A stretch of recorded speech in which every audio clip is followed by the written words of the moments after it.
Hello mga kumarites, ito nga po yung itsura ng labas ng tindahan namin. May pa din kasing nagtatanong kung pwede nga makita yung itsura ng tindahan namin sa labas at sa loob. Magkaroon nga daw po sila ng idea. Ito nga po ay kahapon pa na video pagkapasok nga po ng mga anak ko sa school at pagpasok nga rin ni Jowa sa trabaho. Nasa labas ka nga po ng tindahan namin, ito nga po yung makikita mo pag nakabukas yung pintuan namin. Makikita mo nga kaagad yung salas at yung hagdanan papunta sa taas.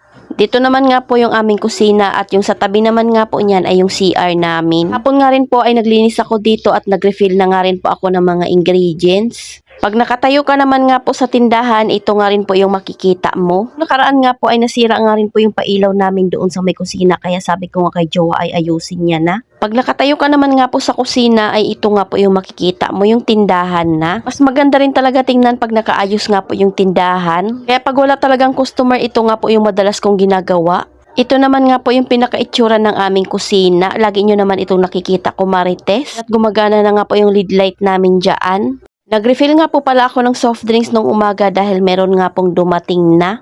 Ang ganda lang din talaga nitong ref namin, kumarites, dahil hanggang baba nga po ay nagyayelo iyan, kaya mabilis nga rin po itong lumamig. Number 1 nga po yung ref namin ngayon dahil medyo matagal nga pong tumigas yung yelo. Pero madalas nga po talagang naka-on lang iyan. Katanghali nga po ay nag-refill kaagad ako ng soft drinks dahil nabili na nga po yung iba. Tignan nyo naman kung gaano nga po kaganda yung natural light na pumapasok nga po sa bahay namin. Natapos ko nga po mag-refill ay binalik ko na nga po yung mga kailangang ibalik doon sa kanilang mga lagayan. Bago nga po ako mag-umpisang maghugas dito. Mga ganitong oras kasi ay wala pa naman nga pong bumibili. Samantala ko na nga po kaagad na maglinis dito sa aming kusina. Pero pag mayroon nga bumibili ay binibigyan ko kaagad. Syempre wag natin pagantayin yung customer dahil baka alisan nga tayo. Sayang din naman kasi yung kanilang mga bibilhin. Ibabalik ko nga muna yung mga platong na hugasan na nga ni Sian bago siya pumasok sa school. Itong mga hugasan nga po namin ay pinagkainan nga lang ito ni Jowa. At yung mga pinagkainan ko na nga rin. Hindi niya nga hinuhugasan, kumarites, yung aking mga lutuan dahil baka nga po masira niya. Kaya ako lang talagang naghuhugas nito. Lapit na nga rin po maubos yung DIY dishwashing liquid ko, kaya naisipan ko na naman nga pong bumili. Sobrang tipid din talaga nito, kumarites, at ilang buwan na nga po namin itong ginagamit. Gusto ko kasing naghuhugas na bulang-bula nga po yung aking ginagamit na sponge. Gusto ko rin talaga nagkikilos dito sa bahay, kumarites, pag wala na nga po akong mga kasama. Liligpitin ko nga lang muna pala itong mga umang ng anak ko at ilalagay ko nga muna sa Tupperware para malinisan ko nga po itong aming lababo. Ayaw ko nga itong hinahawakan, ko, Marites, dahil natatakot nga po akong makagat. Pero no choice naman nga po ako para makapaglinis nga po ako ng maayos, kaya ayan, nilagay ko muna sa Tupperware. Nga tayo dun sa sinasabi kong mas gusto ko nga pong naglilinis pag ako na nga lang mag-isa dito sa bahay. Paano ba naman kasi pag may kasama nga po ako dito, Marites, hindi rin talaga ako nakakalinis ng maayos. High blood nga lang din ako dahil pagkatapos ko nga maglinis ay kakalatin na nga po nila kaagad iyon. Pero syempre dito ko nga lang po sa baba yung nagagawa. Pag sa taas na kasi yung nililinis ko, hindi nga pwedeng walang bantay yung aming tindahan. Napapaaga nga po akong matapos maglinis dito sa baba ay pinapaikot ko na nga rin po yung aming labahan sa washing. Lagi kasing nag-overtime si Jowa at pagod na nga rin po iyon sa trabaho, kaya naman nag-washing na nga rin po ako ng aming labahan. Pero yung mga tupiin ko nga po ay naipon na nga rin po talaga sa taas. 4:30 nga po ay nagsasara na ako ng tindahan dahil ako nga po ay magsusundo. Naliligo nga muna ako ng mabilisan para naman hindi nakakahiya nga po yung itsura ko pag ako nga po ay nagsusundo. 5:45 nga po yung labasan ni Tyler, kaya alas 5 nga po ay umaalis na ako sa bahay. Naglalakad pa kasi ako, kaya medyo maaga nga po ang alis ko dito. Nahod ko nga po yung binanlawan ng aking hinugasan para nga po maidilig ko doon sa labas. Para hindi sayang yung tubig at mabasa ko nga po yung labas ng aking tindahan. Dahil sa sobrang init nga po ngayon, talaga namang maalikabok yung ating labas ng tindahan. Kaya sinasahod ko rin talaga yung aking pinagbanlawan nga po doon sa aking hinuhugasan. At dahil meron nga po ako nakitang kaunting kalat, kaya ayan, niligpit ko na muna. Pag ganitong oras kasi, kumarites, pa isa-isa nga lang po talaga yung nabili sa akin, kaya naman madalas ko talaga itong ginagawa. Ang dalas ko nga po itong ginagawa ay talaga namang hindi na ako napapakali pag hindi nga po ako kumikilo sa hapon. Kita pa nga pa akong isang basong hugasan, kaya ayan, hinugasan ko na muna. Itong baso nga ni Jowa ay sa online ko rin binili, kaya hindi ko na nga pong nagamit yung kanyang basag na baso. Pero pwede pa nga po iyon gamitin, kumarites, kaya binigay ko na nga lang po iyon sa kapatid niya. Hilig din kasi iyon magkape at pwede pa nga pong magamit iyon. Dahil ubos na nga po yung toyo ko, kaya naman hinugasan ko na muna bago ko nga po ito refillan.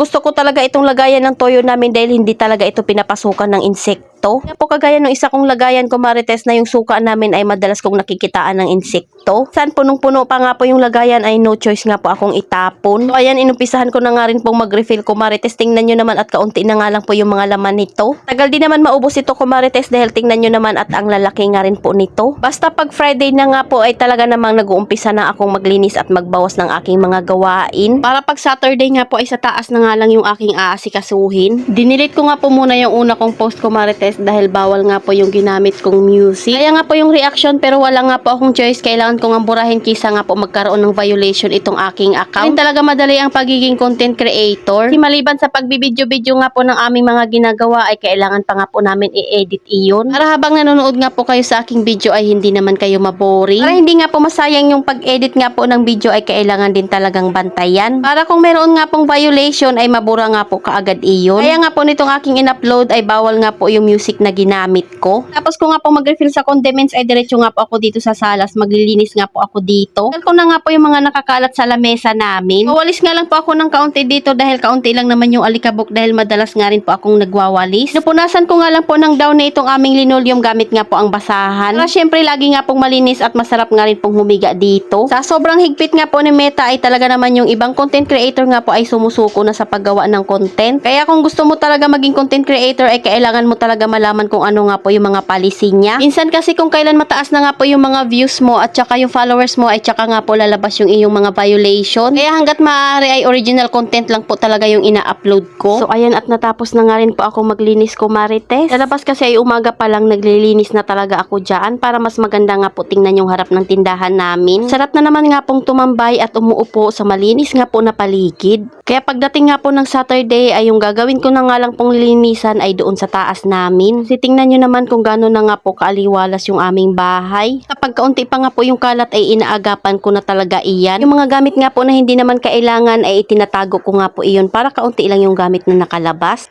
Uuwi nga si Joanna ganito araw-araw yung nadadatnan niyang bahay. Papahinga nga lang po ako saglit para makaligo naman nga po ako. Karte nga lang ko Marites kung hindi nyo naman kailangan yung gamit na yan ay itago nyo nga po iyan at kung hindi na nga mapapakinabangan ay itapon na. Siyempre wag na nga magpaalam kay Mister at baka hindi pa nga ipatapon iyon. Kung hindi nyo naman kayang itapon ay itago nyo nga po doon sa mga lugar na hindi nakikita para mabawasan nga po yung mga gamit na nakalabas. So ayun lang muna ko Marites. Salamat sa panonood. Follow for more. God bless us. At sana i-share nyo na nga rin po itong aking video.